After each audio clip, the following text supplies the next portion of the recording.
I'm Rob Van Dam. The whole show. From Battle Creek, Michigan, weighing 230 pounds, Rob Van Dam and Saba Van Dam. Yeah. And Karma Van Dam. And Katie Van Dam. Hey. Yeah. And Barbie Van Dam. The whole effing family. The whole Van Dam fam. Yes, sir. What up? Heck yeah. What is up, guys? Yes. Good to be here with you guys. Saba. Rob's holding Saba, everybody. And Katie's holding Karma. Saba. And Katie holding Karma. Good to see you guys. How's it going? Excellent. Yeah, man. It's very good. We just got back yesterday from Spokane, Washington. The big wrestling show at the casino. You know how it goes. Cool seeing some friends. It was a fun trip, and it was quick for us because we're more on that side of the country. Yeah. And you guys left the babies at home, right? Yeah. So it was a fun parents' weekend out. It was fun, like going on dates. Was that the first time you guys got to do that since the babies? Yeah, we trusted them. We said, don't have any friends over in the house. Stay out of the medicine cabinets. Well, so you don't totally know. They could have had people over, and you just don't know. Well, we trust them with security cameras. Oh, okay. I got you. And I wrote down the odometer, of course, like any responsible dad, the mileage on the vehicle. So I knew if they went somewhere, at least that way. You put on the alcohol bottles to make sure none was missing. Yeah. Right. You found like a bottle nipple on one of the vodkas or something like that. Wait a second. What's the usual stuff. Right. The usual. Yeah. But no, it was awesome. Do you remember the name of the promotion though? Oh, Relentless Wrestling. Good show, very supportive crowd. They're into all the angles and so gave a very local in touch kind of atmosphere, and we were glad to be a part of it. Did you wrestle, Rob? Mm-mm. No, okay. No, took some photos, signed some autographs, kissed some Katies. The usual stuff, right? The usual stuff. Yeah. Well, we're live here as we usually are here Monday night with all of you. We got Maddie in the house. We got Triple E in the house. Melinda Wilkinson's in the house as well. Frankie Teresa, who always asks. No way. Yeah, Melinda Wilkinson. Do you know her? Then we got a lot of other people in here too. Sounds like Mindy Wilson, who I went to high school with, except for it's Wilkinson. So, no. All right. Well, RVD. Saba's Rob's clone. Can you see it? Let's see. Oh, definitely. Wait. Well, where's the camera? There's his camera shot. Oh, look at her. Do. What a cutie. Oh, no, you frowning? Don't frown. I think she's digging it. she's a little upset. She's a little upset. That's her drama face. Yeah. Oh, you're a little brown. You want me to stop doing that? Oh, probably because your face is prickly. Oh, that's probably it. I was gonna shave, and then I thought, fuck it, I'll just shave tomorrow. He gave her the beard grizzle. Gave me sty, or whatever the fuck that is when you. I don't know. There's term of sty and pink eye, but whatever. Yesterday, I heard Katie talking about talking to her mom about the baby having one, and today I rubbed my eye. I'm like, oh, my eyelid's fucking sore. What the hell? Oh. And sure enough, upon diagnosis by Dr. Katie, She says she found it to be inflamed and red, right? Yeah. Ooh. And it's Still sore. is, yeah. Oh, you smiled at me and stuck your tongue out. She smiled. Yeah. Gotcha. Oh, I wish the camera could see that. She loves sticking her tongue out. Yeah. You're a couple of cuties. You're gonna be one of those people, huh? Well, Katie, do you have a favorite outfit for the babies yet? Like, is there one you like the most or anything like that? Yeah, I really love the RVD's girls shirts, and my mom made those, and she made me one to match them. Oh, that's so and cool. It's in the Barbie font, and they have little Barbie skirts to go with it. Yeah. So, yeah, that's probably my favorite one. And there's so many that are sentimental, and we're already starting to give things away that they're outgrowing. So that's hard because I'm like, oh my gosh, I remember buying that for them, and they were so little when they wore it. I can't get rid of it. Yeah, they're growing by the day, so we have to just get in all their cute little matching outfits before it's too little. Hey, baby. That's I think I forgot. I might ask you this, Katie. Did you get one of those like pads where you lay the babies down and you show like them month by month and how they change? Yeah. We have that. Yeah, we have everything. Like we had so many awesome gifts from family, friends, fans. Just like I couldn't believe like how many boxes we had at one time. Took up like a big part of one of our rooms, and sure enough they need it all, and a lot of the stuff is for when they're a little bit bigger, so they have stuff set up for them along their pathway. Yeah, I know. It's always good to have this stuff a little bit more in advance, and so you can utilize it for a little bit longer. They just turned 3 months, so they just reached the stage where their immunity system's a little stronger. They can be around people that haven't necessarily been disinfected, and be in open places, nerd bar, stuff like that. Yeah. Right. Micromania. Yeah. They went to the Barbie Cafe here in Vegas. It's at Area 15. Well, it left. So it was the last weekend here. And everything's Barbie themed, of course, there. So that was really cute that they wore their Barbie outfits. So did I. And, and who gave them the Barbie outfits? Those were the ones Mom made them. The ones I was just talking about. Oh, what about these? A fan gave them these outfits. Oh, thank you, fan. Yeah. Oh, sweet. Yeah, they're wearing matching Barbie outfits. And we were doing a meet and greet, and a fan brought these. I was like, they know me so well because everything's Barbie in my life. So it's cute dressing the kids up like that while they don't have a say. They can't do anything about it right now. They did not give consent. Yeah. No. Hopefully they like Barbie forever. Mm-hmm. Katie, do you remember the first Barbie doll you ever got? I don't remember, no. No? But my dad used to go and work in Germany, and then he'd bring them home and send them back from Germany. And send them back? We'll send them over. To Germany? Send them to America from Germany. He'd send them home to me. Okay. Why does that make sense? No, I thought did he return them? Oh, no. So I guess it's not back. He would just send me Barbie dolls. Send them over to you. Yeah. He'd send them over. Yeah. And it's just been my obsession.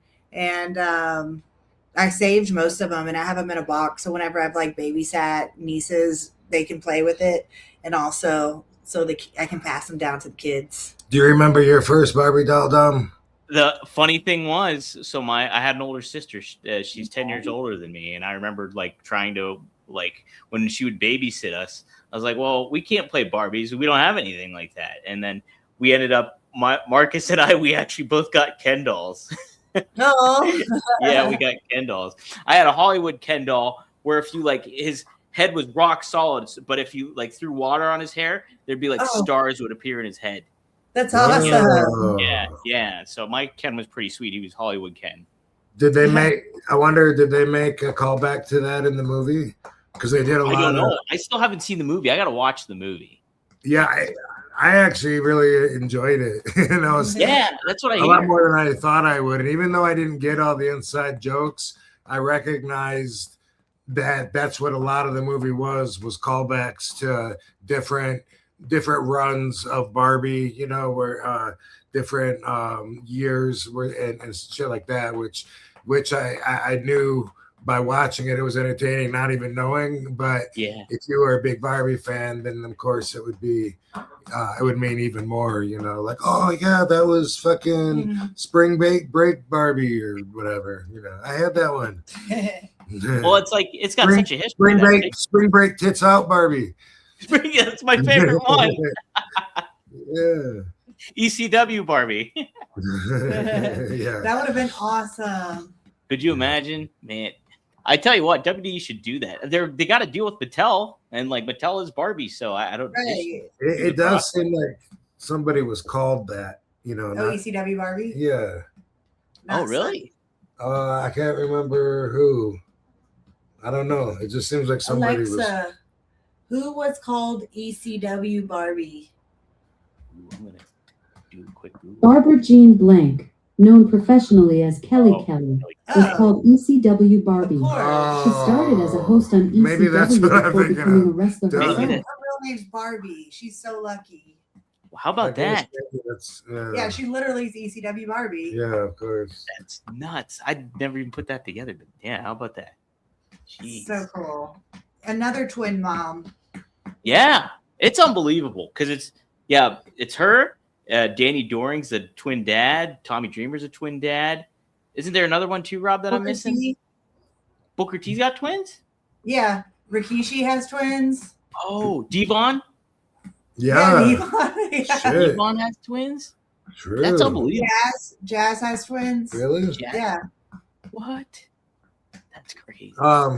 When I saw Christy Hemme, she had a daughter with her in the UK a couple of weeks ago, and she introduced her daughter to me, and then she said that her daughter is a twin, which I don't get that from looking it up. It didn't match that. I looked it up because I was confused, and it said she had one kid outside of having quadruplets, 4 kids. Yeah. Crazy. Yeah, which is crazy. But I know when she introduced that girl, she said she is a twin. Well, maybe she was one of the quadruplets then. But yeah, I was confused. I'm still confused. But anyway, though, that's pretty crazy, huh? Man, can you imagine if they had to take care of twice as many kids? That's crazy. Two is it makes me feel like people that have one baby and think it's hard. It's like one baby is not hard. Like, we're being dramatic. She's juggling 2 babies. Yeah. Katie, are you? I mean, it's awesome to have. Yeah. It's awesome to have. Well, sometimes we have hope. Yeah. I imagine it's really awesome to have twins. Do you think it's easier to have them at the same time and take care of them like that at the same time? Or do you think if you had, say, a daughter now and then you had like a daughter later on, that would be an easier kind of thing for you? I feel like it would be easier because then, like, if one was sleeping longer, then I would get more breaks. But instead, it's like 2 kids that are only sleeping a few hours at a time. So by the time I'm done feeding one kid, then it's time to feed the next kid. Then it's time to feed the other kid, next kid. So it would be really hard if we had like a toddler and a baby, but I feel like it would be a little easier. Right. Yeah. That's an interesting thing because Rob mentioned it. It might have been last week when he was like, yeah, once the one starts crying, then the other one does. And I'm like, man, They copycat. Yeah, the one will be fed, changed, happy, and then hear the other one crying. And then like, yeah, that sounds like a good idea. You know what? I might do that too. Yeah. And then when they get a little smarter, they'll probably see she cried and she got picked up, so I'm gonna cry and I'll get picked up. Like I feel like it'll only get worse. The copycatting. That's why we're gonna put them in the dog crates. Put them under the stairs when they cry. That's their crib, right? Yeah, and they'll get used to it. That's their form of cage match is the dog. Yeah. No, it's a lot different now hearing them cry than it was at first. Way different than hearing babies cry like in public or whatever, you know, like it used to be way more annoying than it is now. Now it's just, you know, like okay, yeah, she's crying even though she's gonna get fed in 2 minutes, but that's what she's gonna do for the next 2 minutes. And you know, just might have to talk a little bit louder to hear each other. Yeah. But it's not, you know, like annoying, painful, nothing at all like it was before. So that, from my experience, that totally has changed as becoming a parent. How about the sleep adjustment? Are you guys getting used to that too? What do you think, baby? Well, yeah, I mean, Katie gets way less sleep than I do. I mean, yeah. When the babies are even like sleeping in our room and they cry because they need something, she will get up and take care of the baby. And unless she needs my help, which is rare, sometimes if they're both crying at the same time, but usually it's just, you know, for me, it's just like, everything cool? Need anything? All right. I just roll over and go back to sleep. And then she's up for a half hour or something, committed to what she's doing, and then just sleeps in between, you know, little breaks of the babies. But they are sleeping better than they were. But right away, though, she had to adjust because we both were sleeping like pro sleepers, like we were mega sleepers. We could before we could do 12 to 14 hours and then still take a nap. And you know, sometimes it was like, yeah, I could be a little more productive, but oh my God, I feel so good. If God didn't want us to sleep, he wouldn't make bed so comfortable. Yeah. Yeah, those days are over though. I said that today. Like, remember when I used to take naps for fun? Like now, like a nap is like completely out of the question. Because then even if they are napping, then I have other things to do. Yeah. Yeah. Your plate's always full, right? When you got twins like that, it's a life change, obviously. It's more duty driven. So like if you're, or for me anyway, if I was sleeping and say my alarm went off because I gotta meet somebody or something, I might be grumpy and be, I hate the once every 2 months when I gotta wake up to an alarm, you know. And maybe it's a little more often than that, but I usually don't. And anyway, I might resent, you know, getting out of bed or whatever. But when the baby needs you, then you know you just wake up, because what are you gonna do? Reason with the baby, you know? And or we don't reason, we don't regret. We just respond. Yeah. Yeah. No, you get used to it, I'm sure, after a little bit for that. But yeah, it's definitely a huge adjustment. No doubt about that. Right. Yeah. And also, like, I feel so much more alert. Like, you pointed that out too. Like, before it felt like I need a minute to wake up. But now, like, something is like, as soon as I hear like their noise, I'm like so alert. Like, it's just something in me. And I read that is something like the science of being a parent too. Like, that makes you be able to wake up really quick to take care of them. Like, that changes in you when you become a parent. Wow. I believe it too. Yeah, no doubt. You know, the maternal instinct going. You know? Right. Yeah. Mm-hmm.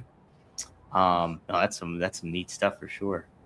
Rob, what I did want to bring up too, I almost forgot to include it in my notes, was I want to get your thoughts on Chuck Norris passing away. I didn't know if he was a big influence for you, like earlier on, or what do you ultimately think of his legacy and who he was? Yeah, I mean, who's not a fan of Chuck Norris? Growing up watching the martial arts action movies on VHS tapes, you know, back in the day. Yeah, he was right up there with any of them, you know. And great action star, great influencer. I've been in like one dojo that was his Chuck Norris school dojo somewhere on the road. I can't remember where it was, but the fact, you know, that he was such a legend, that I love the Chuck Norris jokes, you know. Yeah. So let's see if Maddie's got any to send in response or in respect for his passing. I've seen a few that made me laugh, but I don't know if I can remember right now what they were. You know, something about Chuck Norris went to heaven and saw God got up and gave Chuck his throne, something like that. Yeah. When I was in high school, that was like all Chuck Norris jokes in that era. Oh yeah, right. Yeah, I used to watch him as a kid and imitate, you know, the spinning back kick, you know, that he would do. And he's one of the guys that got me interested in wanting to learn fighting arts. The guy could take on the entire Vietnamese army, you know? Yeah, it's kind of, you see all the like, the jokes are obviously one thing, but he was just really, really good at martial arts, like in general. And I think, you know, obviously people think about like Walker, Texas Ranger and some of that stuff, but like even before that though, he was like impressive at doing it all, you know? And I think I might have auditioned for that one time. Oh, wow. Really? Either that or it came across my table anyway, but I don't remember if I actually did the audition or I think I did though. Yeah. But that was so long ago. And I always hated auditions. After a while I just quit doing them. I wasn't a big enough star to make demands or anything, but I just wasn't interested in auditioning. So I said, told my agent, look, if something comes your way and they want Rob Van Dam, you know I got, you know, I can I got that part. If they want me specifically, that's cool, but I don't want to audition. And then it was like a compromise where he was like, well, I sent you on like the final call, like these people have already been filtered, you're on with the final. I was like, they're looking for a wrestler, I guess I'll do it. But I always hated the process. What didn't you like about it, the audition process? I felt like a cattle call, you know, like at that time when I was willing to do them, I was really desperate and really, really wanted the part, you know, and my time was important anyway already, even though I wasn't, you know, like a huge star, but I was already on my way, you know, with wrestling and stuff. And so if I'm going to drive to Hollywood and sit there for, you know, until my name gets called. It's just you're in a waiting room and look around and it's like, okay, it's a meathead part. I get it. You know, there's a bunch of dudes in tank top that look like they're here from the gym. And of course, I mean, I'm here to do a fucking deodorant commercial, you know? And I like really wanted the part but never really felt like I did good. And there was a couple times that are exceptions, but usually I would hate myself leaving the audition. Oh, God, I should have done it this way. I should have just said it, you know, like I had the part already, like it was my thing instead of trying to guess what they wanted. And I just hated the whole process. Yeah. And so, yeah, eventually I was like, dude, I don't want to do auditions. I'm not going to be an actor. If they want something that RVD can handle, then they know that going in. You know, if they're a fan and they think I fit something, then cool. But yeah, that one time it was literally before I got my standards when I first moved to LA and was doing any auditions. I went there one time and the qualifications were I think you had to have some muscle and you had to have hair in your armpit. Oh, wow. That was, yeah. And I felt like I'm above this, man. I know I'm above this. What am I doing? But at the same time, I had that thing in me that was like, you know, maybe if I get this and then do a national commercial, maybe I'll get more work and maybe I'll be a big star. You know what I mean? Like that's in everybody's head that they want to obviously excel as far as they can in what they're doing. But for a while there, I had some hopes that were disproportionate to reality when it came to a lot of that, you know. But those other times too. One time I did a audition for a Will Ferrell movie and got the part, and then WWE turned it down and said I couldn't do it. What? Yeah. Do you remember what movie it was? No, I don't, but I do remember the scene. It was something where Will comes into a vitamin store, and I'm a salesman there trying to sell him some product that is wink wink, obviously steroids, and I'm trying to sell him, and I'm like jacked up and like really like over the top screaming at him and stuff about it. And they actually were like they were like, we're not even hiring you because you're Rob Van Dam. We like the way that you read it. Like I don't get it. Why, that's too bad. They won't let you do this. And I was like, yeah, they don't want me to do something associated with steroids, and I don't really have a choice. So I guess you got to find someone else. I'm gonna have to turn it down. Oh, that's man. Boy, that would have been great too, being in a Will Ferrell. But hey, there's RVD. Yeah, but obviously I did do a lot of work. If you look me up on IMDb, and I get a kick out of seeing on X when people are like, "Whoa, how random!" I was watching City Guys and RVD popped up. Same thing with X-Files. I get that a lot, But VIP, right? I don't know if who's showing reruns of VIP, but. The guy that I did a fight scene with, I think he's going to be at the Ontario Comic Con with us. Oh, cool. Yeah. So I'm going to try to make my way to see him. He's got Dango's last name. Oh. But his name's Dustin Nguyen, and he was pretty sure he's the guy I did a fight scene with. Yeah, well, that is the right way to do it. Okay. I mean, Dango went by Nguyen to make it easier for Americans. Just like I'm Zakowski, but the correct way is Shatkovsky. Oh, really? Shatkovsky. That's how Europeans say it. Yeah. Whoa. Hypothetically, when I'm in the UK, go up to the hotel desk and they'll say, Mr. Shatkovsky. And it's like, I got to be used to hearing that. I can't be like, what? No. That ain't me. I'm Zakowski. Zakowski.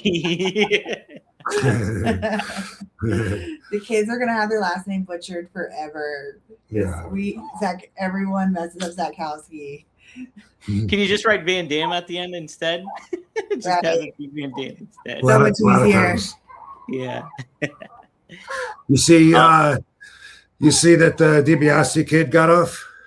I did. Yes. How about that? There was a lot of. I mean, that's been going on for years and everything, and like that's just crazy. All that stuff that they kind of went through with all that and all the speculation and assumptions that went down here. All the shit talking. Mm-hmm. Absolutely. Hopefully we didn't talk shit about him on this podcast. Because I don't really know anything about it, but I mean, I thought at one point I wasn't sure, like, were they already accused or what? Because I wasn't up on not just accused, but I didn't know if they were already convicted and serving time or what. I might have at the most said something about asking about that, but obviously they didn't have their day in court until just now, and then they're vindicated. And I just saw that he earned the money that they said he stole. Is that what you understand? That's so. Yeah, Marcus, since he does the podcast with Ted, he got a little added insight to it. And inside scoop. Here we go. Yeah, sound effect, please. Scoop. Yep. Ding, ding, ding. Ding, ding, ding. I like a bell. We need a bell. The bell. We do need a bell. But so what was the inside scoop, bro? Tell us. So basically it was just like this guy was apparently doing stuff through the welfare, everything, this one particular person. And he brought Ted Jr. on to work and do appearances and stuff like that. And so he was paid a certain amount. Jr. was paid a certain amount of money to do these appearances and stuff. But those appearances never all happened on a regular basis sometimes. But Ted would still get paid for doing it because he was signed to do it. And so he was just getting paid from his boss, basically, was all that was going on. And then he was thinking, and so probably what happened was, hey, why not bring my dad onto it, who's a WWE Hall of Famer, and get him some money too in a part of it. And so Ted Sr. like same thing basically happened with him. He got signed on a contract to make some appearances, and that's what he did. And then like they stopped using him, but like per contract, he was under contract, so they kept like he still got paid for it. They didn't know. I heard he got paid $300,000 an appearance, though. It was a lot of money from what I understand. I'm just joking. I have no idea. But yeah, I don't know, but it was a lot. I do know it was a lot. But yeah, so it's just like it'd just be like anything else. Like if I were to be, say, if I had a job with WWE and they're like, "Hey, we're gonna pay you like this amount of money to do this stuff," and then they don't use me, and I'm still getting paid, I'm not gonna be like, "Hey, why am I getting paid so much?" You know what I mean? So if it's part of the deal, so and like I don't think. Congratulations, DiBiase family. And what a crappy thing for him to kind of go through, especially if you think about not only it's like disruptive to your family and stuff like that, but that's like he's the $1 million man, you know, he's like part of his character gimmick brand, and that gets like a shot to it too. It's like, you know, if I were Ted, I would maybe try to even consider maybe countersuing and figure out what goes on, see if he can get anything for it, because that's not good to it for his brand. But congrats to them though. Maddie has a chat here for member 8 months. Thank you, Maddie. When the twins one day say, "Who do you think you are, Dad?" Well, I'm RVD, the whole effing dad. Death once had a near Chuck Norris experience. Nice. That is funny. Did you see that? Also, that Afro Man. Did you see him in the news? So that was on my radar. I don't. Do you know the details of what exactly went on with him? Tell me about that a little bit. Yeah. So this happened a long time ago. It might have been 2019, maybe. It was a while ago. But anyway, I don't know when. I want to ask Alexa, when did Afro Man's house get raided? Afroman's house was raided on August 21st, 2022. The police obtained a warrant based on suspicions of drug trafficking and kidnapping, but no charges were filed after the raid. So they didn't find anything. He's not home, but his kids are, and I think maybe his wife too. And the cops are busting through the house. They bust the screen door. They take his security cameras down, but of course they don't see all of them. But they take his shit down, throw the cameras away, I think, fucking go through his house and looking through the closet, through the clothes and stuff. It was kidnapping or something, whatever. Did she say kidnapping?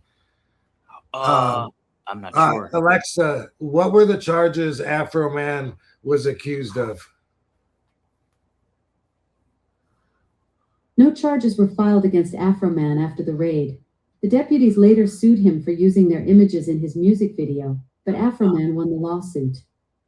But what was on the warrant? What charges? Accusations? The warrant accused Afro Man of drug trafficking and kidnapping. It's quite a serious set of allegations, isn't it? So yeah, like he's out of town, I think on tour or something, and at home on camera, cops are running through his house, tearing his security cameras down, going through his clothes to see if there's kidnapping victims in his closet. They didn't find anything. And then afterwards, they just want to act like nothing happened. And they didn't even want to help him pay for his fucking screen door that they fucking tore down. And so he made exactly. Oh, that's the maddening part. They bust down his door based on bogus accusations, tear through his stuff while he's on tour, find absolutely nothing, and then have the audacity to act like he owes them something when he makes music about it. The good news is he just won that lawsuit completely. The jury rejected all their claims and vindicated his right to call them out through his art. Yeah. Wow, thanks, Alexa. So yeah, basically he made some songs using the security footage that they didn't know that he had. And you know, it's funny, Afro Man kind of stuff. One song is just about the cop that goes through the kitchen and looks at his lemon pound cake and the cop's kind of fat, and so he gives it a double look, and so he makes a whole song about lemon pound cake. He makes another song about, can you help me fix my screen door? And anyway, the videos, he does, I don't know, maybe 3, but anyway, he does a few songs about it, and so then the cops get a bunch of shit because the videos were doing well, and so apparently, allegedly, the cops are being harassed. The families of the cops think that believe in these lies and these videos and stuff. And so anyway, the cops that raided his house on warrants that were bullshit end up suing him for defamation. And and it's been going on. And so I was following it. I was watching the videos in court, and it was just ridiculous. The cops talking about all the shit they've been through. One guy tries to blame his divorce on the fucking Afro Man video. Yeah. And but the wife actually testifies and is like, nah, I wasn't over that. Not at all. But anyway, the whole thing is bullshit. And as far as violating the First Amendment goes, it's a big W for us, and for our rights, because if cops can do that and then sue you for using footage of them in your house, terrorizing it in front of your kids, and as Afro Man says, they came to kill him, they came with guns and fucking kidnapping charges and accusations. And anyway, that was a big thing this in this past week, was that the jury told the cops, fuck off. Yeah, wow, that's awesome. Like, good for him, man. That's like, and like for him to, that's so funny too. The fucking music videos about pound cake and look it up. I gotta look it up. I want to look it up. It's in the rhythm of Under the Boardwalk. Oh my God, that's great. Yes, it's lemon pound cake. Yeah. It's funny. And it's the cop just giving it a double look or whatever. And I heard all the cops testifying about how much their families were suffering and had been through, from kids picking on them at school to all this stuff. And what I learned was that this had the Streisand effect. And I didn't know what that was. Do you know what that is? I've heard of that before. No, but I'm not too clear on what it is exactly. What is the Streisand effect?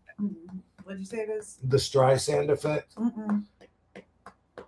Do you know what the Streisand effect is? Saba, do you know? Oh, she put her hand in the air. Carmine, you want to take a guess, maybe? No?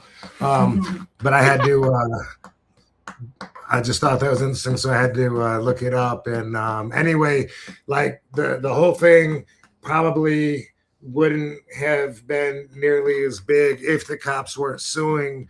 So the Streisand effect is like when you accidentally make something bigger and it's the opposite of your intentions, like this. So Barbara Streisand was suing somebody that took pictures of her house and published it, but they were on public property taking the pictures from there of the house, so there was no civil rights violated. You can't trespass your eyes, and you can film anything that your eyes can see in public. But she didn't want people to know that was her house. But by suing, not only did she lose, but everybody in the world saw the pictures of the house, because it became huge news. And so it had the opposite effect of what she wanted, and that's now the Streisand effect. Wow. Okay, that makes a lot of sense. Yeah. Yeah. I just thought it was Barbara Streisand, like she did some sort of movie or something, and that's why it was called that. But no, that's really interesting. Oh man. How about that? Well, the cops were suing because of people watching these videos and then it put them in a bad light, or it was lies. It's not true. People are going to believe what the song says and this and that.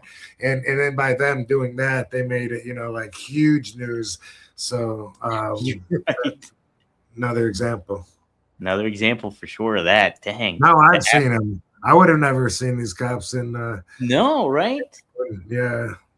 And I haven't heard of Afro Man's name in years, and so it just brings it back right to prominence here in a big way. So put some links in our fucking video for the fans. Yeah, I'll definitely throw some links down there. Politics. Can you help me fix my screen door? Oh, yeah. Now I want some lemon pound cake. Maddie says, in the beginning there was nothing. Then Chuck Norris roundhouse kicked nothing and told it to get a job. That's a pretty good one. Frankie Teresa says Chuck Norris slams revolving doors. I like that one. Yeah, that is. I saw Chuck Norris went to a women's what do you call it? The women's rights, the people that are feminists. I guess so. Went to the feminist movement parade or something. Came back with a cooked dinner and his clothes laundered, folded or something. Hey, the one good one I heard was Chuck Norris. Fucked it up. The one good one I heard was when Chuck Norris went off to college, he put his hand on his dad's shoulder and said, "You're the man of the house now." Good old Chuck. I saw True DM Must Go ask if Vince stays in touch with me. No, the answer is no. No, he does not. No, I saw him. Last time I saw him was at Hulk Hogan's funeral, but didn't get to talk to him even. He did a run-in and a runoff, I think, from the stage. Yeah. I don't think anybody talked to him there. Oh, wow. Yeah. I know that.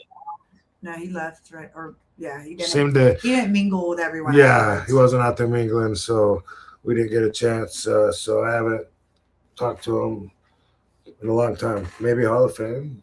Yeah. Maybe. When you got inducted, you mean last time? Well, I mean, that's what I'm thinking. Yeah, I mean, has he been gone since then? He left in 2022. Initially, he left. Then he came back. Yeah, he was inducted in 2021. Right, and he wasn't there the last several times. So, yeah. Yep. Anyway, sometime around then it's been that long, and that's a shame because my collector's room could totally use a Vince McMahon mini bust. Oh, that's right. He gave those out at his birthday, right? Yeah. Yeah. Is it still a mini bust? If it's, I think a mini bust, it might be a bust. Maybe a mini bust is, I don't know. Mini bust would be a smaller version of a bust, but I don't know. Is it a trophy, like a standing trophy, or is it just chest up? Do you know? I think it's a bust is the chest up thing, Is that what people got that went to Vince's party? That's what I heard. Yeah, people got a bust of the Vince. Bust. Okay, yeah. Well, I would keep one in my RVD room. That's right. Yeah. Yeah. Put your singlet over them. One of your singlets. Yeah. We had a couple super chats in here. Jeff Meacham Network. Thanks for the $5. Finally caught you. Yeah, finally caught you live and with the fam. Congrats again, my friends. Love and miss you all. Might be in Las Vegas for the big weekend. I'll let you know. Cool. Good. Right on. Yeah, we will definitely be here. Yeah. And we'll be all over town. Busy week. It's going to be a real busy week for sure. Yeah. And that week starts in Pittsburgh for me for Steel City Con on Sunday. Yeah, April 12th. I think I will have a video, maybe. I got to look at that. Oh, yeah, they typically do a little video things. I think I follow them on Facebook. So I'll see you at Steel City Comic Con, April 12th. April 12th. April 12th. Be there. Don't miss out. What do you think? I know there's another super chat here. Oh, Here's Frankie Chorizo. She hungry? Thank you for the $2. I'll trade you babies. Uh-oh, trading babies. Let's get a close-up. Saba. Look at Saba. Oh, look at a baby. Oh. Okay, we're gonna trade you. And I got a lap full of dogs. You got both dogs. You got the dogs hanging out. She's got the whole Van Damme fam in her lap. It is the whole She's got the whole world in her lap. Okay. Give me the little one. Give me the little one. Little Karma. Look at little Karma. Oh, look at tiny little Karma. Can you show them your eyes? Oh, there she is. Can you show them your pretty little eyes? Oh, look at that. Uh-oh.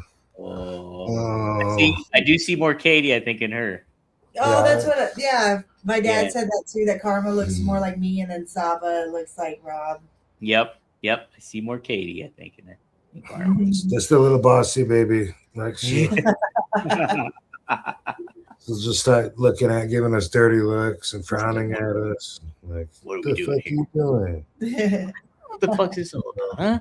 You look like your sister, kind of, but not exactly. Hopefully, you won't get a sty. Will you pass that bottle, baby? Yes, I will. Boom. Frankie Chorizo, this is a question for both of you guys. Stories of your first match in front of thousands. What was that feeling like for you? Wrestling in front of like 1,000 people instead of like 100, couple hundred people. For me, it was in the very beginning of my career.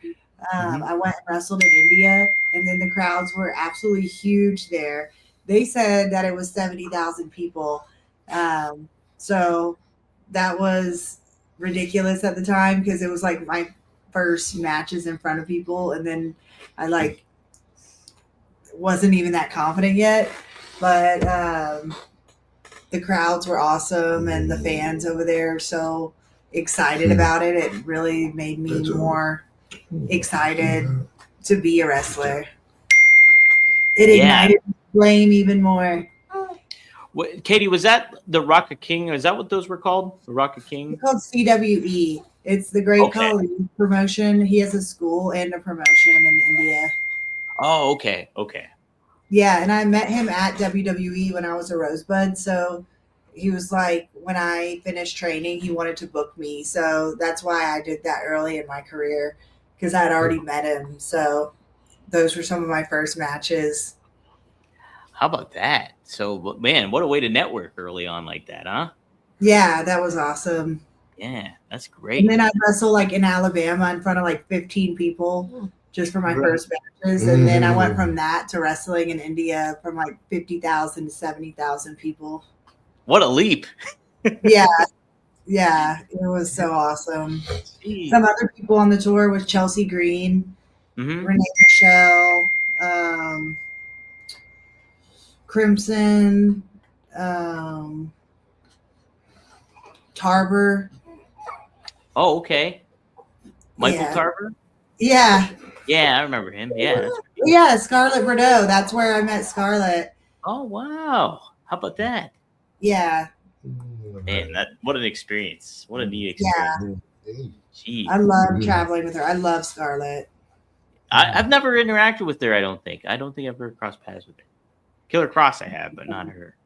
Rob, what was it like for you making that jump from like a couple hundred people to wrestling in front of a few thousand people? I'm trying to think, and it just always seems like it's been so gradual. So like my first dozen matches or so were in 1990, and then in 91 I was in USWA, and they told us that there was like 2,000 people at the Louisville Gardens. I don't know how many it really held. I don't know, but that's what they said. What is this baby want? I'm trying to tag you. You want to remind me? Hey, what? Anything, gotta get rid of hey. Barbie. It's a singing contest. Here. Oh. That's what I do. He wants Mama Katie. It seems like Memphis. I think we did. They had like two different buildings. That they had the Coliseum for the bigger crowds, and then they had like a smaller building that they used more often. But I think we did the Coliseum at least once. At least once when I was there. Mm-hmm. And that was like right away, kind of. You know what I mean? So yeah, there was that USWA, Nashville. I don't know what they drew, but hey, Jabba, you're in a good mood. Oh, good. Okay. Good. And so it just seemed, gradual, like more people, more exciting, more people cheering for me. What I think about like during those times is like every night it was my job to introduce myself to the fans because they didn't know who I was, and man, I wouldn't want to have to go through those times again, really.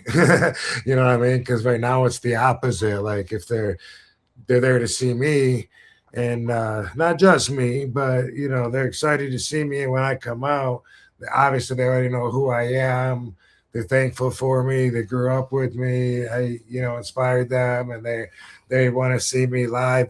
Total different agenda. And I remember being on the other side of it back then. So this would have been 90, let's say 3. This was 93. Or the end of 92. It was right around then. It was a WCW. And I remember we were in Indianapolis at the Speedway. Yeah. Maybe a couple thousand people there. I don't know. It was big. It was a big, I was so young and green. I'm not sure if I'm trying to remember the crowd from back then. But from what I remember, though, I mean, it was pretty big, and it might have been 1,500 to 2,000 people. I don't know. Could have been 4,000 people. But I do remember watching and wanting to be on the other side of that coin, because I had a match there, and it was also one of those bigger buildings where I wasn't used to hearing the noise go straight up instead of at me, but it sounded like I wasn't, as over there as I would be like on an indie show or whatever. People didn't know who I was, but I'm out there and I'm doing my flips and spin kicks and trying to entertain them and gain some fans along the way. But I remember all the announcer did was mention Sting's name, and the whole crowd popped. They're all like, yeah. And then like when Sting came out, they were on their feet. And I just remember thinking like, man, what? I just went out there. Like this, my ego was telling me. my ego was telling me, man, I went out there, man, and did moves these people haven't seen, and spinning back kick and backflips and split-legged moonsault. I went out there and it felt like I got, like not even a fifth of the pops, and he didn't even do anything. And what's he do? And my ego is telling me, like, is he, it's just because he's been doing it longer and they know him. He's not better than me, and that's like the ego talking. But also I remember thinking like, man, I can't wait to be the other guy because I'm getting paid.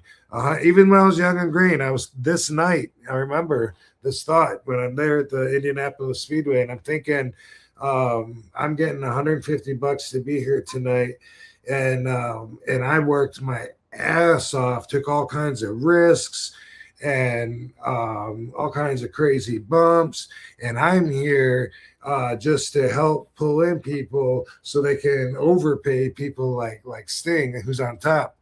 And I remember thinking, I want to be the guy that the rest of the card helps bring in to pay, and they're going to pay you because you're a top guy, and other people are helping, them make the money for you. at the cost of them being lower on the card. I remember having that thought, and now looking back at it, you know, like it's I'm so happy to be in the position that I am, you know, 35 years later, whatever it is. It's a position that I enjoy. So like if somebody says, you know, hey, we only draw 300 people here, you know, I can't really afford that, then I'm like, that's cool. You know, you gotta, when you got enough stuff going on with other ways, other business or whatever you got to do so that you can afford me, then, you know, then we can talk. And that's a position that not just being a top guy, but, you know, being a legend, being a Hall of Famer, being a one of a kind, whatever it is, there's enough people out there to at least keep me as busy as I want to be, and then some. Yeah. What a kind of journey in regards to like, man, such a challenge to try to like, oh, I got to associate and introduce myself to fans almost every night. Every night. And then you go to a different territory and do the same thing, you know, especially if you're not on TV or haven't been on TV more than a couple of weeks or whatever. Mm-hmm. Yeah. But in 1991, that was when I got to do a loop in USWA. So I would wrestle on Monday night in Memphis, but then next Monday I come back. It's empty. Okay. Next Monday I come back, and a lot of the people remember me. You know, maybe not all of them, but a lot of them. And if I impress them, I come back again the next Monday. You know, now I got people that now I got fans, and now I'm selling pictures, and I'm learning. You know, like I don't have to introduce myself. These people have been with me for, you know, 50 bumps or so by now. No, I think that's such a neat thing you mentioned too. Sting getting that huge pop, and he barely does anything at that point. And then like you're like putting all the work in to try to like, so people can remember you for next week or whatever it may be. And like, it kind of makes me think too, with a lot of these like newer, younger talents that are already stars, I would say, like, I was thinking about Will Ospreay. I talked about Will Ospreay like last week or something, and he just came back. And like he does all these crazy moves, but he gets hurt a lot of the times. And I'm just like thinking like he's over already. Like all he's got to do is like show himself and do maybe a few of those moves, but he doesn't have to do all that stuff. And I just think about like, man, you already have that star power. Why not harness it? Like, and you always mention the story about Tajiri telling you that short is better, you know, that kind of thing too. And factoring all that in, it's just like, I wish a lot of those people, the newer guys, would be more cognizant of that and understand that they don't have to do all that stuff to still get over, you know? And because it's like, man, you see them go through these neck fusion surgeries and everything, and it's concerning. Like, I think it's a little worrisome in a lot of ways. But you know, same thing with like Darby Allin bumps, you know, like he obviously wants to keep pushing the envelope. But yeah, I mean, being old school, I like listening to Shane Douglas's podcast. Oh, he's great. Yeah, I like hearing him talk, and he's, you know, smart and respectful and comes across as a good listen. And anyway, I heard him talking about something Dominic DeNucci said about new school kids, where he said, why do they work so much harder to get such a smaller reaction? Yeah. And it really stuck out. It really stuck out because he said something similar to me when we were in Australia. I think it was 2019. Was it? You think that was last time we went? Yeah. 2019. Tajiri was there. Actually, yeah, I got to pay him for a comic book store appearance he did in like 2006 or something. But anyway, Shane Douglas was there. Dominic DeNucci was there. Sabu, Jeannie. Katie, Melina. It was a good trip. We had a lot of fun. But anyway, same company I just came from, BCW. Good guys. If a wrestler gets a chance to to go there for BCW. I recommend it. They're very professional. We've been working with them for years, but Battle Championship Wrestling. yeah. I'll post a link to that. Time. From Battle Creek, Michigan to Battle Championship Wrestling.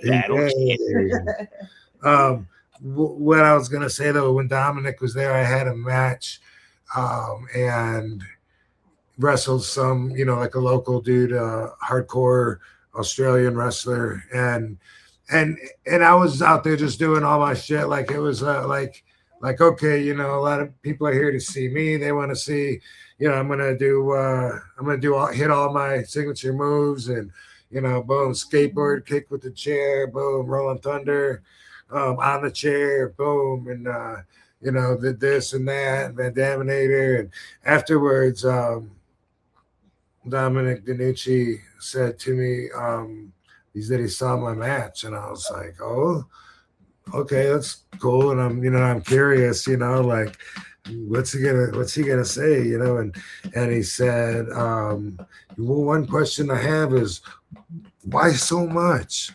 Oh. And I thought about it, and I was like, you're right. He said, too much. I said, it was too much.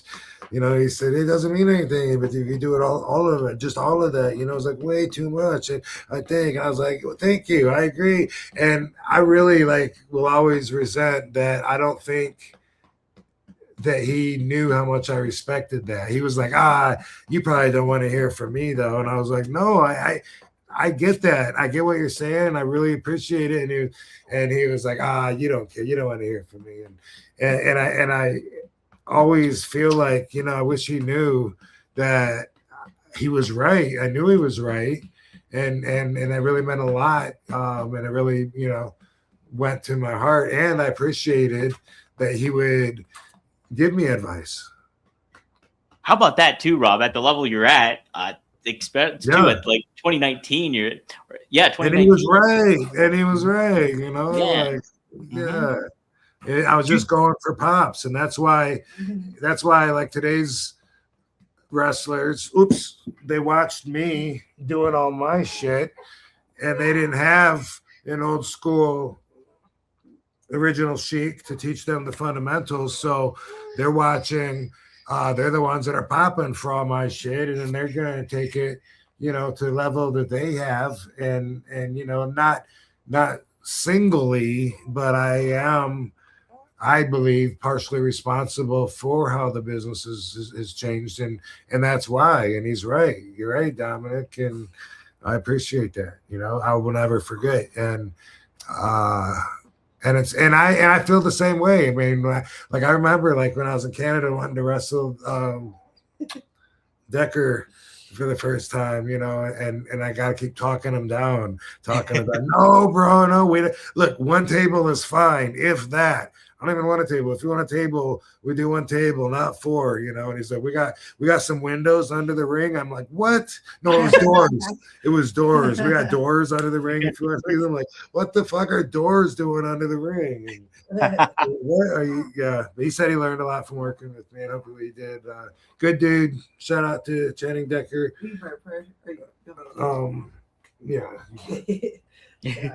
Hot tag. Okay. Hot tag. Thank you, Dom. But anyway, too much. Takes the meaning out of it, and I know that, and I'm always saying that and telling other people when I recognize it. But here I was out there just showboating, thinking that's what's on the ticket for tonight, is just seeing RVD's greatest hits and really over and over and over with the chair, and it's wouldn't it mean something if one chair shot knocked someone out now like it did in but you can't go back in time now. But I remember the thing when I was about to go to TNA in 2010, and I was watching footage, and it was something Mr. Anderson and Kurt Angle did. One of them, I think it was Kurt, came out with a chair and whacked Ken Anderson in the back, not even in the head, and he just went down and went to sleep. And Kurt picked him up, carried him all the way to the ring, and set him in. And of course, I hated that, but look at that compared to, doing fucking 50 chair spots in there just to show off. Yeah, or I've been too. I watch a match go down and so it was an AEW match that was going on. It was a great match, but I kept thinking there were so many moments, and it was with Speedball Mike Bailey. Speedball Mike Bailey was in the match, and there were so many great moves that he played. Very good wrestler, by the way. Very good wrestler. He can go. Yeah, very he can really go. And he's got an amazing move set. Like he had so many great spinning kicks and everything like that. And there were so many times I was like, this could end the match right here. And it should end the match, I kept thinking too. But then they would kick out. Then they would kick out. His opponent would kick out. And then they would keep going and keep going. And I was like, man, this match should end like 5 minutes ago. And like then they do a finish, and the finish was impressive, but I was like, Speedball did so much more impressive things in the match that should have ended it than even his finish. And I'm just like, man, it's just like if you do less, it means more. It means more. One move that they do now that they never used to do is the Hurricane Rana to the back, backwards. The poison, they call it the Poison Rana, I think is what they call it. Okay, yeah, I don't know who came up with that and started doing it, because it seems like everyone does it now, but I've never seen anybody sell it. And it bothers me because that could be like the ultimate finisher, you know what I mean? Fucking pull people right back on their head. But then, of course, nowadays, every wrestler does backflips in wrestling school, so it's not like you're a high flyer and stand out if you could take that move. But you couldn't have done that on everybody back in the day. Wahoo McDaniel, Greg Valentine, Lenny Fernandez. You know what I mean? Like you got to be able to fucking. But yeah, every time I see that, it looks like they get slammed right on their head, and it should take them out. But every fucking time they pop up to their feet and no sell it. I hate that so much. Yeah. Oh man. Cool move. And by the way, I used to do that move in a video game called Ninja the Gaiden. Oh, Ninja Gaiden? Yeah, I remember that. Ninja the Gaiden, or that's what we used to call it, but maybe it's just the way the thing was written. Maybe it's the Ninja Gaiden, but yeah, I think it's that. I can't remember. What I'm talking about, though. Yeah, I know the game you're talking about.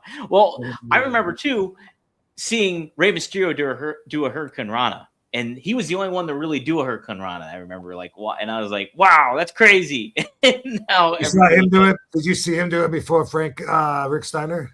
Yes, I did. Yeah, because I was too young to kind of to be aware of the Steiner brothers at that point, or that they did that. So Ray was my introduction to the Hurricane Rana at first. Yeah, Steiner was the first one I saw do it. Yeah, but oh man. I just checked my DM from Rob, and he sent this to me. It says, when Chuck Norris tells a joke about Will Smith's wife, Will Smith stands up and slaps his wife. He sent me this in my DM. He slaps his wife. Some good shit right there. That's good shit. Rob, I did happen to see a friend of yours this weekend. Jerry Lynn was actually in Pittsburgh. Yay, Jerry Lynn. Yeah. Jerry. Yes, and he was backstage helping out a little bit, and he was listening to a lot of people go over their matches and giving some advice, and that included my brother's match and stuff like that. What show were you at? I was at IWC 25, so it was like their 25th anniversary show, and Jerry Lynn's been a big part of the IWC throughout the years and stuff like that. And he was talking about that a little bit, but he did a seminar on Sunday. Yesterday, he did a seminar with some of the students there. But the neat thing, I was watching him talk to my brother about the match beforehand and what they were going to go over. And something it never dawned on me, Rob, but I thought it was such a cool thing. They were talking about punching each other back and forth, Marcus and his opponent and stuff like that. And then Jerry was like, you don't want to start the match with punches. He was like, it's a wrestling match. And you wrestle first. And then he's like, and the baby face should never punch first. It should always be the heel punching first. Because it's once you punch somebody, it turns into a fight. You're not going to hit somebody and then go back to a headlock later on. And I was like, wow, I never thought of that. But that makes complete sense. And I talked about you too, and I was like, Rob always talks about the little in-betweens with everything, and he was like, yeah, exactly. And how how many wrestlers today don't think of those little in betweens. And it was just a really like, man, I was just like, man, I just learned just so much from that like 5-minute conversation with Jerry and stuff. Did you talk to him about being on the show? Yes, I did. He said he'd be game for it too. So That's we'll have cool. to get him up for it. Yeah, that'd be awesome to get him on. Yeah. So, yeah, that'd be super. Jerry, Jerry. man, he's the man. He's a funny dude too. He's cracking some good jokes. And he told me the story too. I got his side of the story too about him first meeting you, and he like him helping you eat when he feeding me on the airplane. Feeding you on the airplane and stuff. Yeah. Apparently, he said it was a bag of pretzels, is what it was, and he was like, cereal. Why was he feeding you? Because I was sobered up. And he was all sobered up. No, so we, I knew who he was, but I hadn't met him, right? But I got on a plane to board, and I walked by him. He was already sitting. Oh, what? I just wanted to tell Mom a story. And then I walked by him. He was sitting down, and hey, good to meet you, whatever.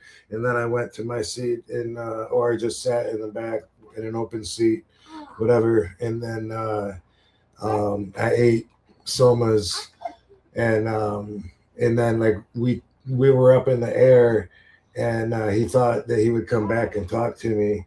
And when he came back there, I was trying to eat cereal that they'd given me.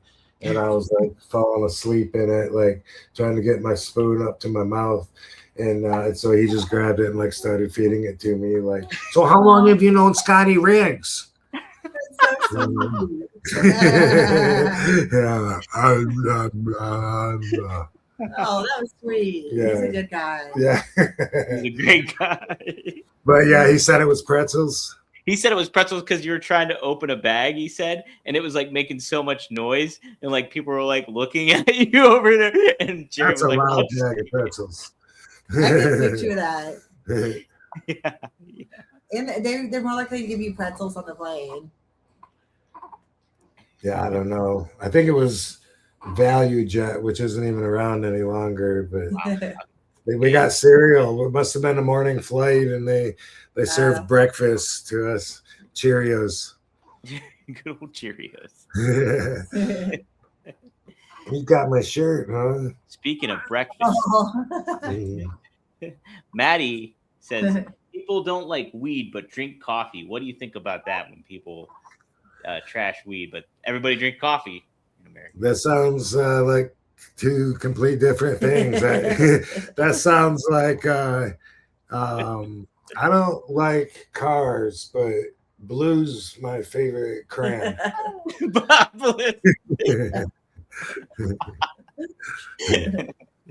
They both. Oh my gosh, look at Lovey. She stole a whole bottle. You can't drink Really? that for the babies. She picked up the bottle and took it across the room. It's her new toy. Coffee is loaded with caffeine, which of course is a drug. It's a mind-altering stimulant. So that's probably what the connection and comparison that he's thinking of. But still, yeah, I mean, people choose their drugs. A lot of people love sugar, and sugar is a drug, and it changes your mindset. Especially if you eat a ton of it, at once and flush yourself with sugar. But so what do I think about that? I think everybody has their choice. I like weed and coffee. Yeah. No doubt about that. And I prefer my coffee to be caffeinated. Yes. I forget, Rob, do you drink it black or do you put something in it? You put cream in it. I drink it black unless I'm having an Irish. I got you. Okay. Kate, do you drink coffee? Yeah, I love coffee, especially now like that I need the caffeine. And Yeah. I really like espresso because then I can just drink it fast. Because Yeah. I'm taking care of the kids. Like I'll make a coffee and heat it up and then I get distracted and then it's just sitting there. So I prefer just the espresso and just take it as a shot. Yeah. I know. I do that with coffee all the time. And I like creamer in it. Do you like creamer? Okay. Well, don't cry. It wasn't that bad. Maddie asks another question, or he mentions RVD and Katie is the new bloodline. Then he asks this. Yeah. How annoying was WE trying to make your character angry? How annoying was that, Rob? Trying to make you an angry character. It was pretty annoying. You know, it made me angry. It worked. Yeah. It's She rolled the bottle under the couch. yeah, that's funny. I'm gonna remember to take it back. I pride myself in not getting angry. Like something I hear often from people is, I can't really imagine you getting really angry. Or I hear people say like, man, you're just like the coolest laid back dude to be around. Guy that was driving me around the UK that I did the appearances. Shit, what's his name right now?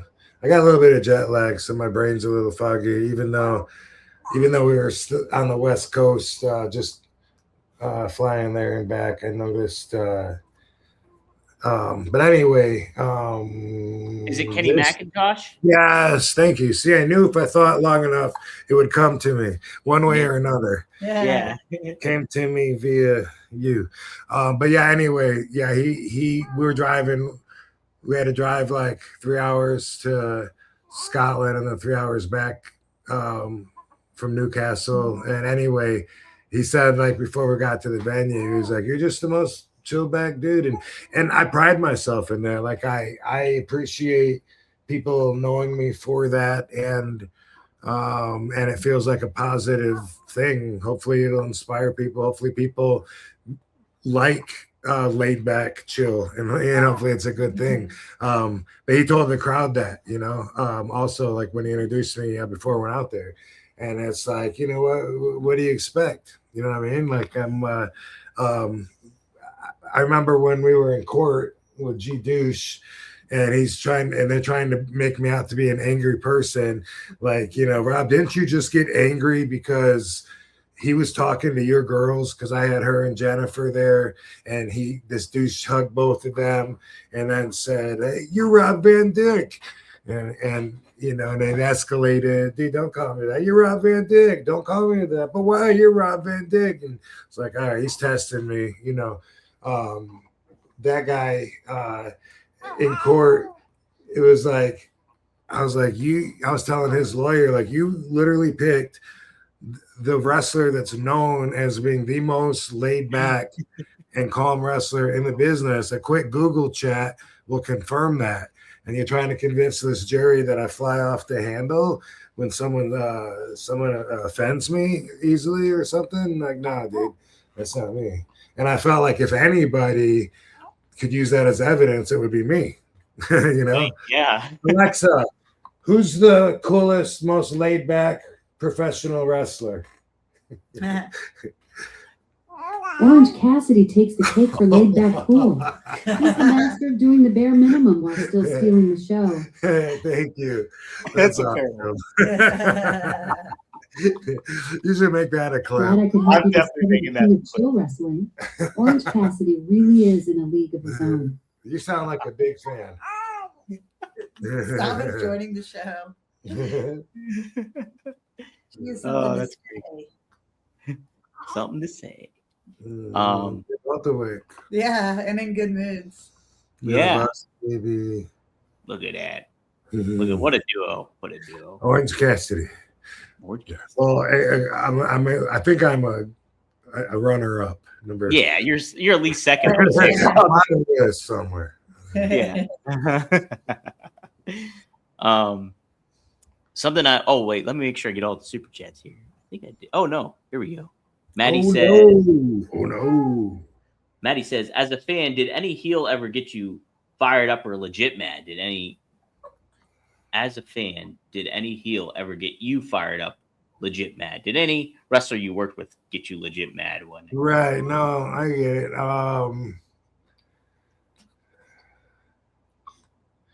Yeah. Mm-hmm. I can think of a couple times. I can think of like a couple times I mean, everybody knows that me and Taz had our issues, you know. Mm-hmm. Yeah, so I'm. Why's your hand on her face? I don't know. So here's a story that comes to mind. There was somewhere in, I don't know, Georgia or the Carolinas, but I was wrestling Billy Black. Billy Black was he was a really good wrestler. One of those dudes like Willie Mack that even though he had like a really big belly and his body didn't look like he spent much time in the gym, he could still fucking go. And I wrestled him quite a bit way back in like the early 90s. And I remember one match we had where I beat him and he didn't seem happy about it. And so afterwards, he picked me up and power bombed me. Oh my god! Yeah, and then tried leaving me in the ring and just like try to like walk off. And obviously now I get he was trying to get his heat back after putting me over, but that's something that if that's not talked about beforehand, that's not too cool to just fucking do on the fly.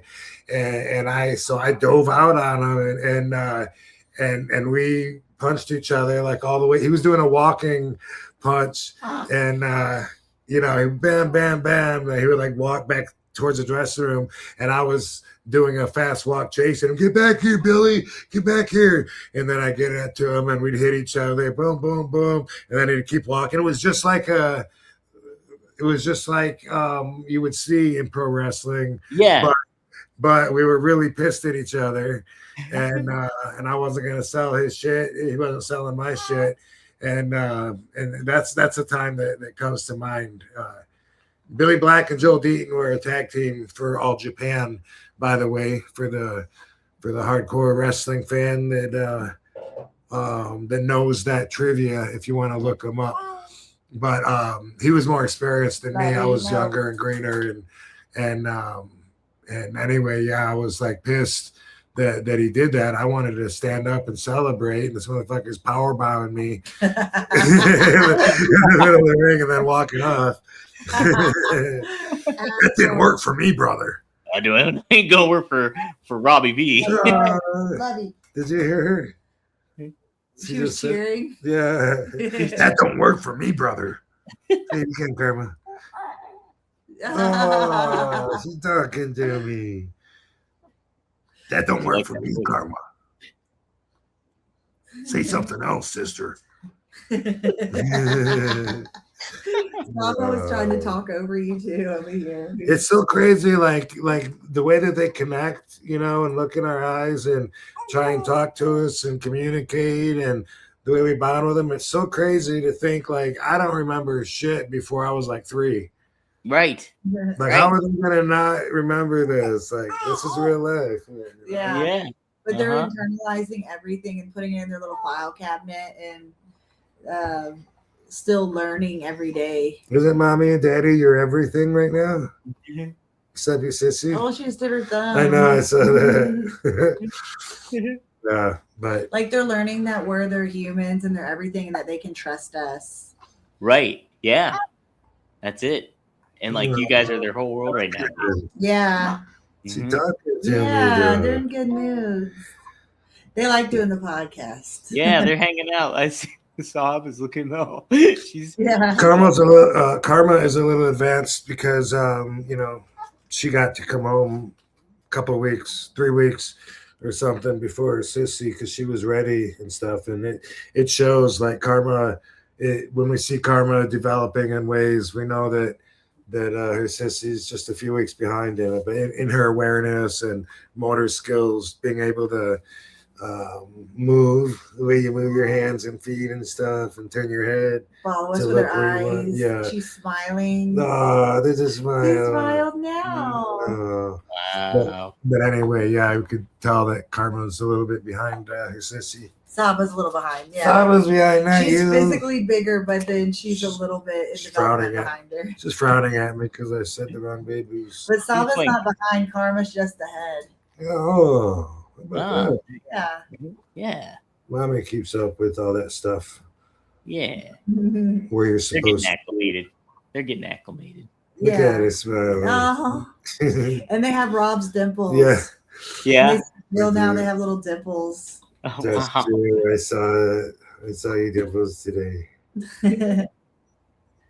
Couple And of cuties. my crossed eyes.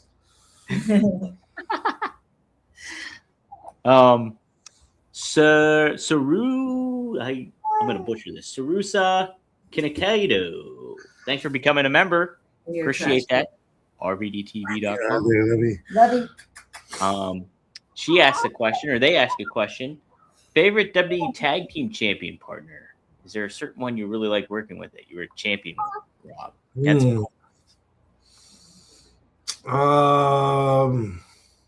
there was Ray. Yeah, I'm gonna go with Ray Mysterio. Also Kane, also Booker T. But if I got to pick one out of those three, because I think those are the only three partners that I actually had some gold with. I like the team of me and Ray because we can do a lot. There's a lot of potential to do fun moves and wrestle in a way that I would like and that I would prefer as far as style wise and everything. And Ray Ray's, like the coolest dude you'll ever meet anyway. Yeah. But that's gonna be my answer. And I like being the big brother. Yeah, because what a different dynamic is like from you working with Kane. And Yeah, exactly.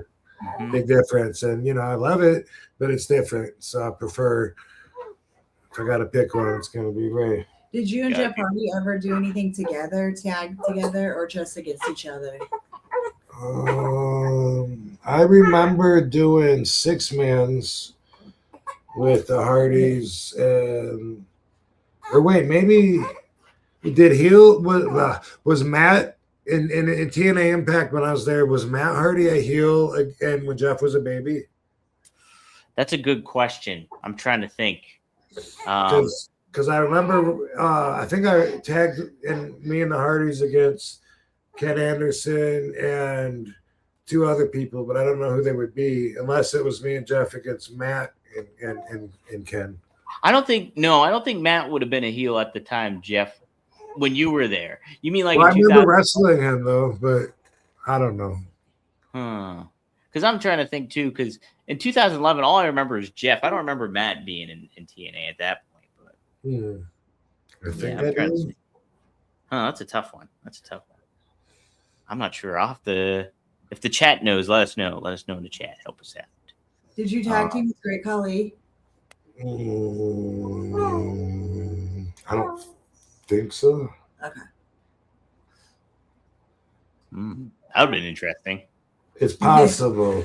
At the end there, towards the end of probably my 2013 run, I remember doing an 8-man, and Cena was in the match, and I was in it, and Big Show was in it, and maybe Khali.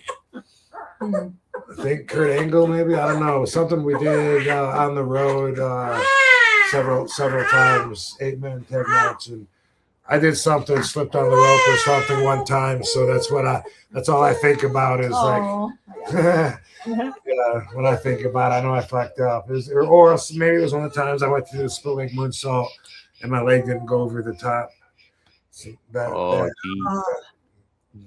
that's happened a few times as my hips have been wearing away at me. Sometimes I hit the rope. I remember doing it one time with a match with Alberto Del Rio. I went up to the split leg. One leg went over, one leg hit the rope. Ow. And I went back and so ugly, like right on my head. Like also no, that's I don't know. I think I did it in that 8-man. Wow, man. I did see Chloe in the UK though. I told you that, right? Oh yeah. Yeah. Oh, did you? How about that? Yeah. Speaking of the split-legged moonsault, Frankie Chorizo asked, "What's the origin of the split-legged moonsault?" That's a good question. I don't think there's anything exciting about it. I think it was just something I visualized and then thought I could do it. So I tried it in the ring and it worked. Look at them cuddling. Bless you. Oh, look at the babies. Yeah.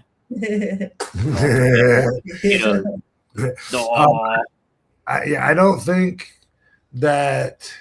I don't know how I came up with it in my head. I was just always doing different versions of splits, like on the benches at the gym and whatever. And me and Dango were like competing and trying to come up with different moves. And yeah, I think I don't remember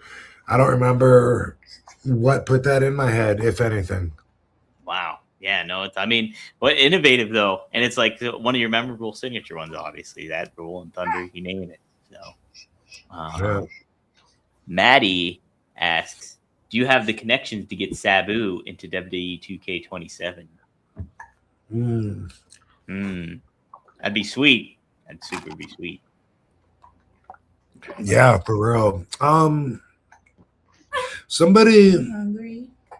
Somebody from WWE did want to get a hold of Sabu's sister, who has the rights and his proxy, if you will. And I don't know what all that was about, but that'd be awesome if it was about that.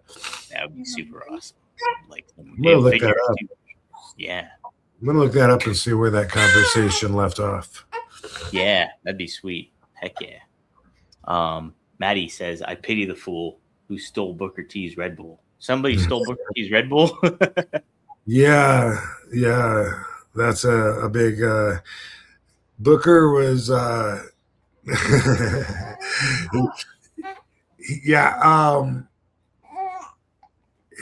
can't remember. I don't remember who actually took it or whatever. It seems like it was someone, well, they know, the fans know, but anyway, yeah, Booker would have a Red Bull and put it in the refrigerator in the dressing room, if there was a refrigerator, which sometimes there was, and in a cooler or whatever. And he came in there looking for one, and somebody had taken it because they thought that it was, compliments of, because you got free water and sodas and shit around there, but this wasn't. This was Booker's private one, and he made like a big deal about it because he was pissed. And Booker's very dramatic, you know what I mean? Yeah. So if he had an issue with somebody, he would definitely be loud about it. And who took my Red Bull? Yeah, I wonder I think it was somebody like Miz or someone like that, like when they were new and trying to avoid heat, but getting heat naturally just because they were the Miz or someone like that. Yeah.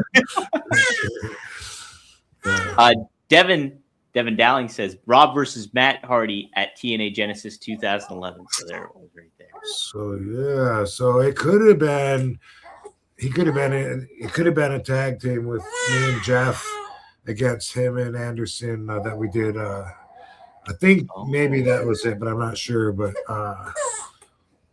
did that and a bunch of house shows or something. So yeah. Maybe build to it all. I might have teamed with Jeff in WWE. I don't remember. I probably did. You probably did. Yeah, you probably did.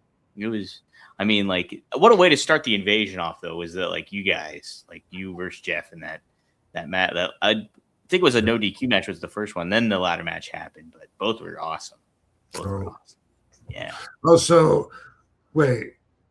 The hardcore match, you're saying we did a pay-per-view match before the hardcore match?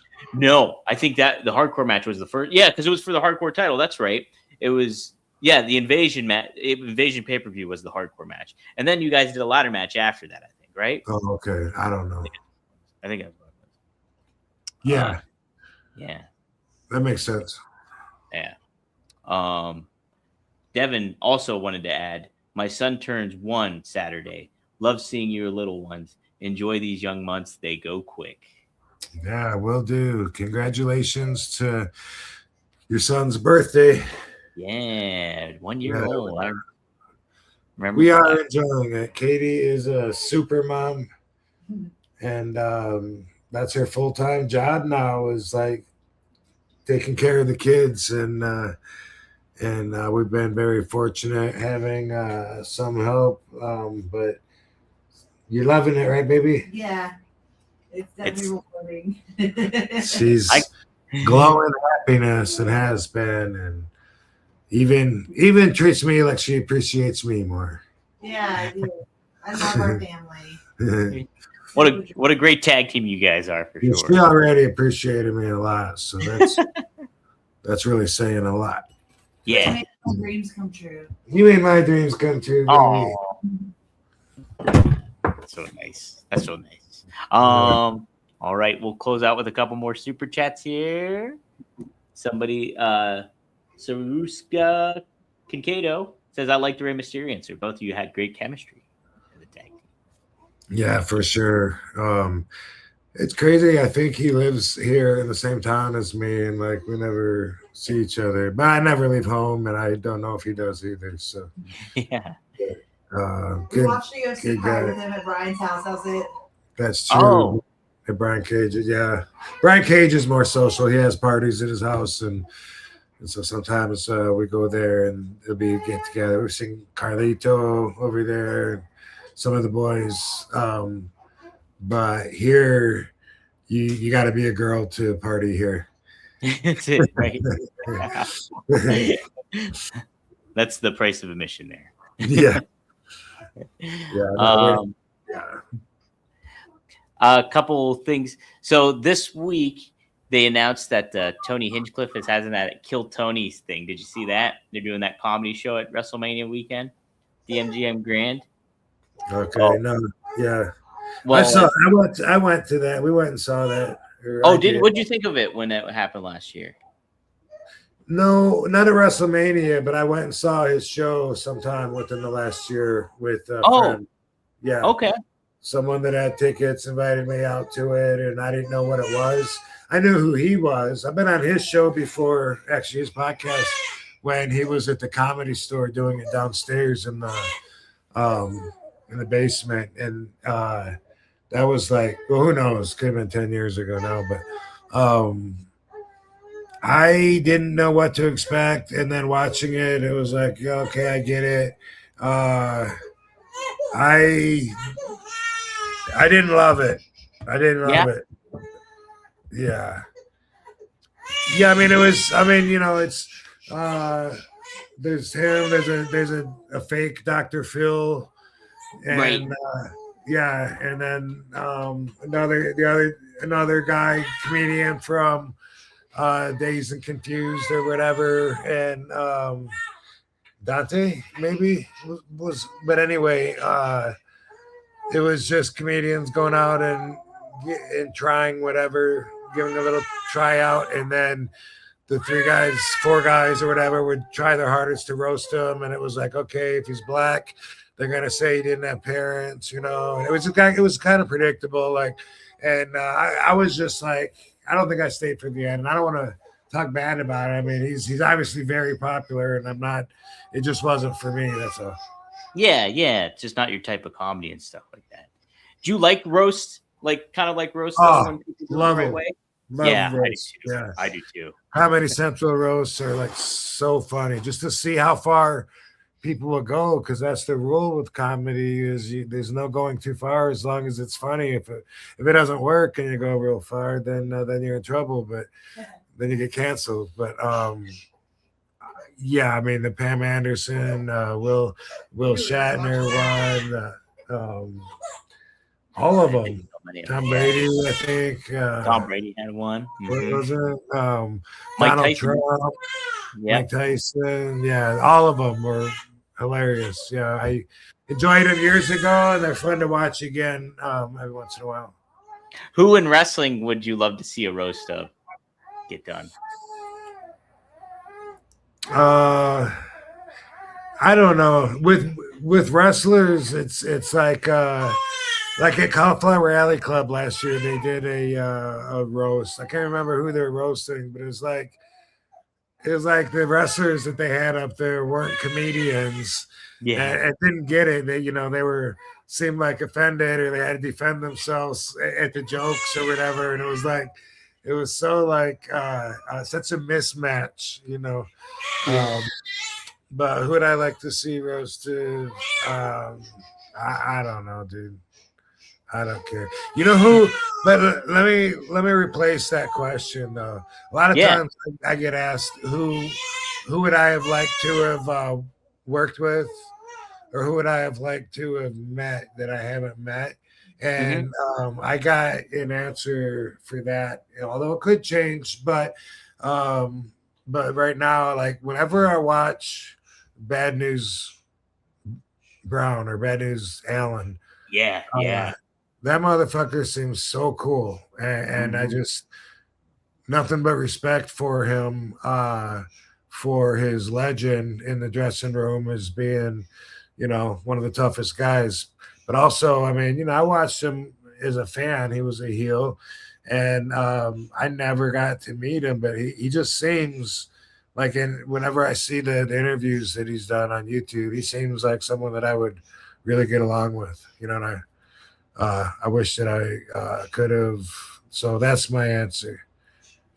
That's a good one. Bad News Brown was awesome. Like there was an angle he did in Calgary for Stampede that like stopped the promotion for a little bit. I think they had to it got so heated that they had to stop, and I think they had to kick him out of the promotion for a little bit, if I'm not mistaken.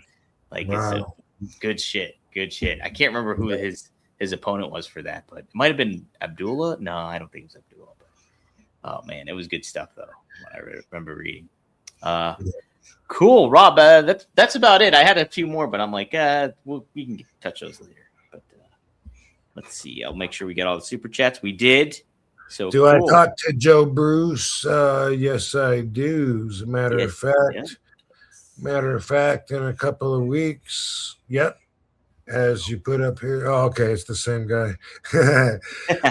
Finn is True Lotus 420 or whatever. But RVD is going to JCW on technically it's April 18th because the show starts like at midnight. But it's the night of the 17th, morning of the 18th. But that is happening. Busy week. Come here for WrestleMania here in Las Vegas, as you know. So we are looking forward to it. Right in RVD's backyard, nonetheless, too. Yeah. Yep. Until then, we will see you right here at the fucking wherever you put this. Yes, rvdtv.com. The episode will be up, and be on the lookout for more clips and everything like that going down too as well. So, but yes, be sure to catch Rob in Las Vegas on WrestleMania weekend. There'll be a lot going down for him. He's got some good stuff planned. Viva Las Vegas. Viva Las Vegas. Viva Las Vegas. Well, cool. All right, this has been fun, Rob. We'll have to do it again next week. Katie, do you want to plug anything real quick? Y'all follow me on Instagram, Katie Forbes, the number 4 real, and then Twitter is the Katie Forbes. Hey, we're talking here. Katie is gonna be refereeing a match on that JCW card as well here, and then also she has a match. When's your match? Oh yeah. Do you know which day? No. Hold on, I'll tell you in just a second. Yeah, no worries. Fellas, you already know what time it is. It's time to level up, and Blue Chew just dropped something crazy. I'm talking next level, championship belt, gold-plated energy. One of a kind, if you will. Blue Chew Gold is the newest innovation from the #1 chewable ED brand. This ain't your grandpa's little blue pill. No. This is the 4-in-1 beast that's setting the gold standard for performance. We're talking 2 ingredients for blood flow to keep that rocket pumping. Mix it with apomorphine and oxytocin to turn up the arousal and connection in your brain and body. Blue Chew Gold dissolves under your tongue and works just as little in 15 minutes. That means you can get it on quicker and stay in the game longer. Elevation without hesitation. This is peak passion and peak performance in a single tablet. And we at RVD got a special deal for our listeners. Get 10% off your first month of Blue Chew Gold with code RVD. That's promo code RVD. Visit BlueChew.com for more details and important safety information. And hey, we thank Blue Chew for sponsoring the podcast. Oh, yeah. While she does that, Happy Hippo. Check out Happy Hippo. Boom. Oh, We got the gummies, too. I love the gummies. So if you like Kratom and want to give it a shot, check out Happy Hippo. Look it up. let's do a scoop. Ooh, A yeah. scoop of white Malay. Yes. Happy Hippo. Happy Hippo. We might have a guest next week. We're talking to somebody about filming it. Ooh. Maybe earlier in the week. Okay. We'll talk. What are you available Wednesday, Dominic, or no? Yes. Yes, I am. What time? April 18th. April 18th. Katie will be in action. That's Saturday, right? I Yep, think. Saturday. That's for the oh, there it is right there. WrestleMania. Check it out.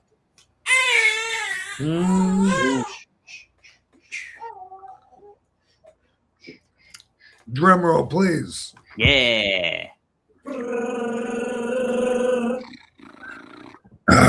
Sometimes when I scoop it like that, sometimes it'll stay clumped together, and when it hits my throat, and then that's kind of gross. But otherwise, I just got to mix it in my mouth with the water more. And sometimes I skip that because I'm a Neanderthal.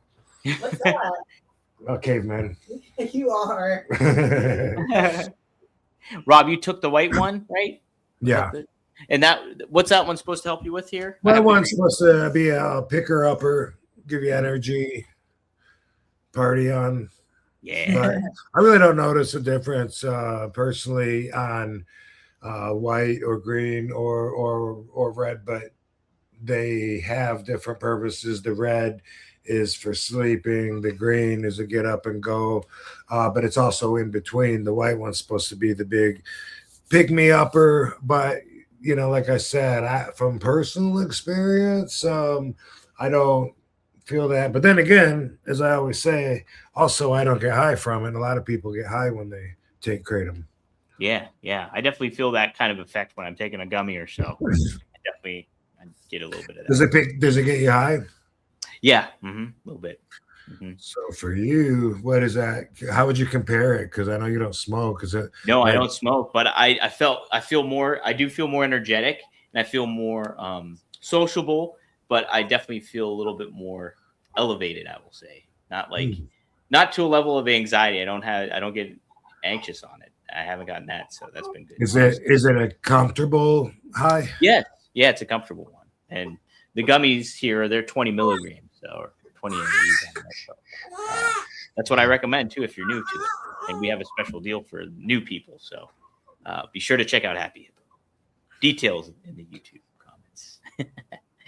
So, all right, cool, Rob. This has been a good one. It's great to see the babies. I'm liking that they're a new addition to the show and a new addition to your family. It's good stuff. Yeah. Katie wants everyone to see them grow up with us. Well, they're She's adorable. so open and sharing and sweet and hot. Thanks, baby. There it is. All right, guys. Thank you all for tuning in. Be sure to like, subscribe, rvdtv.com, support the show, and we'll see you guys next time here on One of a Kind with who? With Rob and Dave. RVD. Let me know if you want me, fans. Let me know if you want to go back to the 5 recommendations. Oh yeah, we gotta. Yeah. I've let Dom cut me off for the last couple of weeks without it, but we'll see. Maybe we'll bring it back next week. Yeah, we definitely bring it back next week. All right, cool. Sounds good. We'll see you guys next time. Thanks, Here on Van Dam fam. Peace out, hoes. Peace up, 8 Town down. Be safe.